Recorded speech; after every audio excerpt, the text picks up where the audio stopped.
Nanti Widya Suara BPPP Lembang, Bu Dewi dan Bu Ros, kemudian Bapak Ibu dari Dinas Tanaman Pangan, Hortikultura dan Peternakan Kabupaten Pasaman Barat yang berbahagia, dan juga teman-teman tim dari BPPP Lembang. Alhamdulillah, puji syukur kehadirat Allah Subhanahu wa Ta'ala yang telah memberikan kita kenikmatan, khususnya nikmat sehat, sehingga pada hari ini kita bisa bersilaturahmi, bertatap muka di Balai Besar Pelatihan Pertanian Lembang dalam keadaan sehat-sehat semua, alhamdulillah.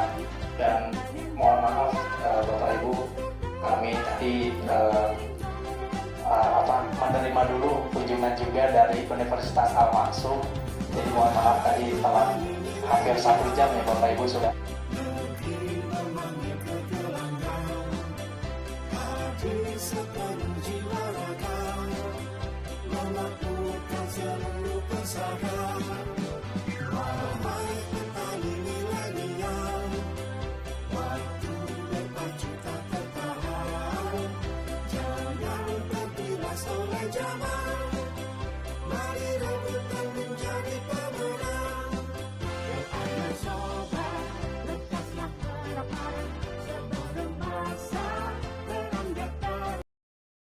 Di San Ismail MM untuk memberikan mungkin sambutan, arahan atau maksud dan tujuan dari kegiatan kunjungan hari ini. Kami persilakan, Pak. Terima kasih Pak Handoko ya. Terima kasih Pak Handoko. Bismillahirrahmanirrahim. Assalamualaikum warahmatullahi wabarakatuh. Waalaikumsalam warahmatullahi Alhamdulillahirabbil alamin. Wassalatu wassalamu ala asyrofil anbiya'i wal mursalin wa ala alihi washabbihi rasulillah ajmain. Bersyukur kita kepada Allah Subhanahu wa Ta'ala atas rahmat dan karunia kita bersama bisa hadir di Aula Balai Besar BPPP Lembang, Jawa Barat. Salam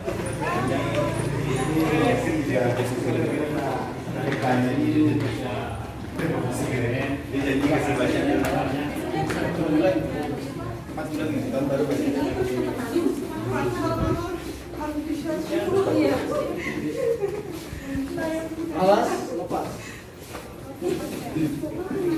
Masya Allah.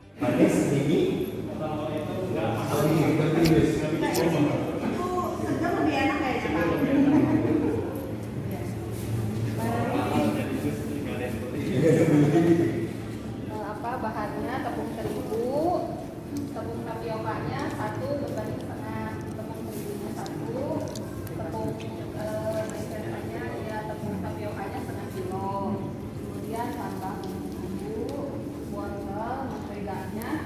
Kalau misalkan dari 600, ini 600 resepnya 600 terigu, 300 tepung tapioka, menteganya 150, telur ayamnya 2, penyedap aja sama garam, bawang putih aja secukupnya. Wortelnya setelah dikupas Bu, ya blend dulu, dressing, jadi apa bersama air panas, ya udah itu mati. Habis itu diparut, kalau enggak di blender Bu. Habis itu diperas, ininya ampasnya dimasukkan ke sini dulu. Kalau bisa diambil ampasnya. Soalnya air wortelnya nanti dibuat olahan lain Bu. Kalau di sini ada selai itu, di sana ada selai wortel, wortel nanas. Boleh lihat ya? Di airnya. Di airnya ya ini ada pemanfaatan ampas wortel hari ini. Jadi sarinya wortel itu kami buat selai. Ya, kami buat selai, kami buat sobek. Jadi pemanfaatan ampas tersebut kami buat ini steak. Ini kalau dibeli berapa? 10.000 Pak. 10.000. Iya, 10.000.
Kena anak kena bawa Iya, iya.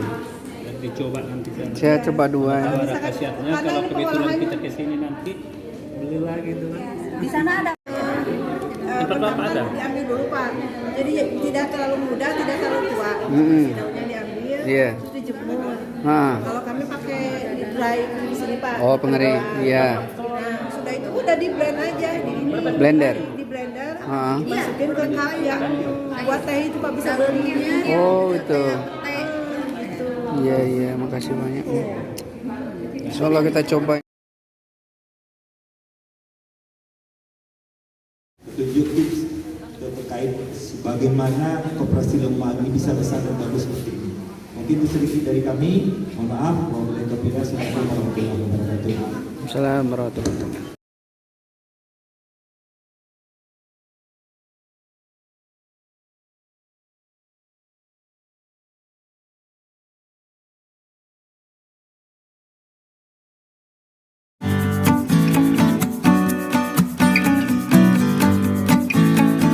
Tahukah kamu bahan makanan pokok seperti beras menempati posisi penting sebagai bahan makanan di dunia?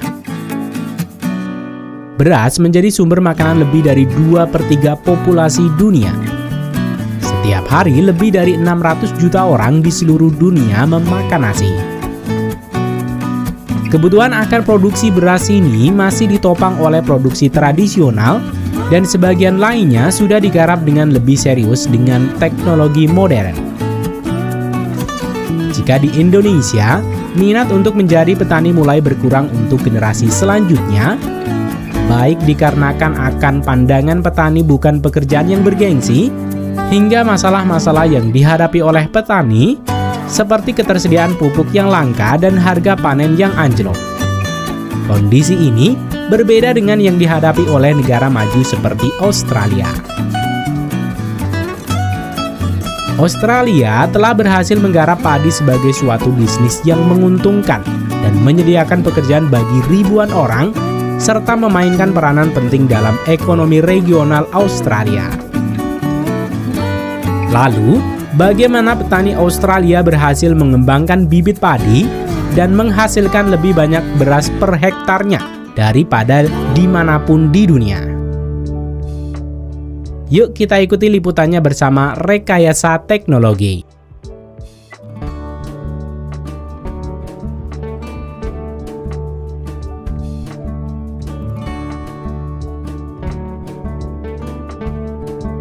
Menabur padi. Sebagian besar produksi beras di Australia ditanam di pertanian beririgasi di selatan New South Wales dan Victoria Utara antara bulan Oktober dan April. Padi hanya dapat ditanam di tanah yang telah disetujui dan memenuhi kriteria aturan penanaman padi yang ditetapkan oleh perusahaan irigasi mereka. Para petani mulai menyiapkan sawah mereka pada bulan Juli dan Agustus. Mesin traktor laser meratakan lahan dengan menarik tepian dan memberikan pupuk yang membantu padi tumbuh dan tetap sehat pada tahap awal pertumbuhan.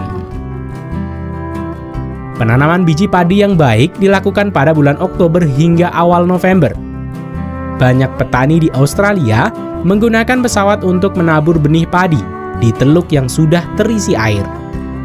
Mereka menggunakan teknologi pemandu satelit untuk menyebar benih secara merata di seluruh teluk.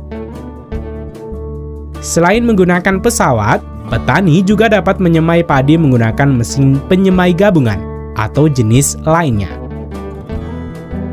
Setelah lahan ditanami, ladang dibilas dengan air dan dikeringkan beberapa kali sebelum air permanen diterapkan di sekitar bulan Desember. Inisiasi air dan paniko. Penyiraman tanaman padi sangatlah penting. Petani padi mengelola air dengan hati-hati untuk mendapatkan tanaman sehat yang menghasilkan banyak beras. Para petani mengaliri air secara permanen pada tanaman padi mereka untuk semua atau sebagian besar musim tanaman, tergantung pada cara menanam tanaman padi. Pembatas aliran dengan beton seperti ini di antara fase padi memungkinkan air mengalir dari satu teluk ke teluk berikutnya, dan petani dapat menaikkan atau menurunkan pintu untuk mengontrol aliran air. Air digunakan sebagai selimut untuk melindungi tanaman padi dari variasi suhu. Selama bulan Januari dan Februari, inisiasi puncak dan pembuangan terjadi. Fase ini sangat penting karena pada fase ini kepala padi terbentuk dan biji mulai berkembang. Selama bulan-bulan pada musim panas, memungkinkan air terjadi penguapan, sehingga petani akan memantau ketinggian air dan kesehatan tanaman padi dengan sangat cermat selama periode tersebut.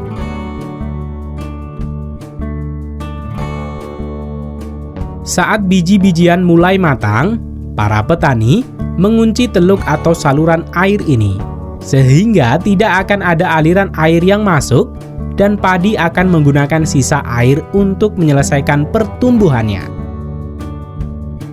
Memutuskan kapan mengunci air untuk panen adalah keputusan yang sangat penting. Mengunci saluran air terlalu dini akan menurunkan hasil dan menurunkan kualitas gabah. Mengunci terlalu lambat akan menunda panen, menyia-nyiakan air yang berharga, dan dapat mengakibatkan penurunan kualitas biji-bijian dan ladang yang berlumpur. Sebelum panen, petani akan memeriksa kadar air pada beras dengan alat pengukur kelembapan. Ketika biji-bijian mengandung sekitar 22% kelembapan, artinya tanaman ini siap untuk dipanen. Pemanenan beras. Padi biasanya dipanen dari Maret hingga Mei dengan menggunakan mesin yang disebut dengan pemanen gabungan. Mesin ini biasa juga disebut sebagai tajuk oleh petani.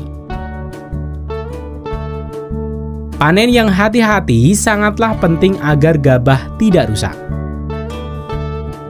Mesin pemanen memisahkan biji-bijian dari jerami. Kegiatan ini disebut dengan pengirikan. Setelah padi dipisahkan dari jerami, padi akan disimpan di tempat bak penampungan dari mesin pemanen ini. Saat bak sudah penuh, mesin pemanen akan memindahkan padi ke truk atau traktor pengangkut yang sering disebut juga nampan pemburu. Disebut demikian karena traktor pengangkut ini akan selalu mengikuti mesin pemanen sambil terus beroperasi. Dengan cara ini, petani dapat menghemat banyak waktu. Selanjutnya, traktor pengangkut akan menurunkan padi dari bak pengejar ke truk di pinggir paddock. Selanjutnya, truk pengangkut akan mengangkut padi ke gudang penyimpanan beras untuk dikeringkan.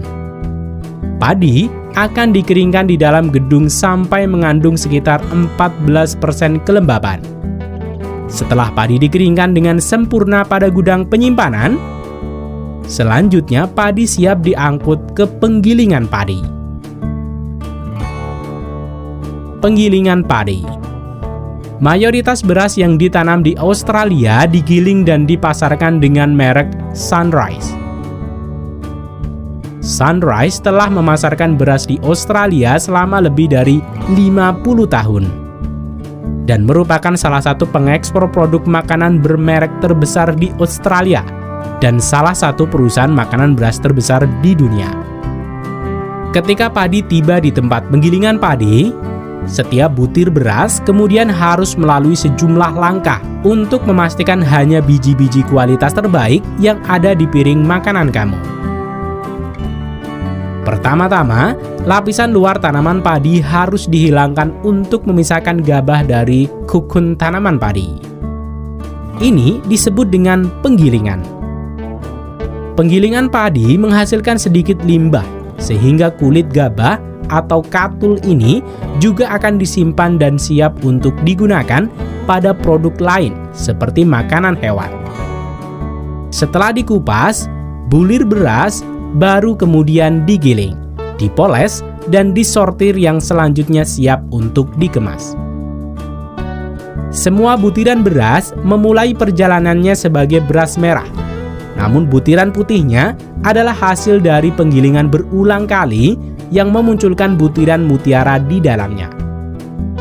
Hal yang unik adalah Sunrise juga memotret setiap butiran beras untuk memeriksa ukuran dan warnanya. Ini disebut dengan menyortir. Biji-bijian yang pecah atau tidak sesuai akan disingkirkan. Hasil sortiran ini akan dipisahkan dan digunakan untuk membuat produk lain di supermarket, seperti produk tepung beras dan sereal.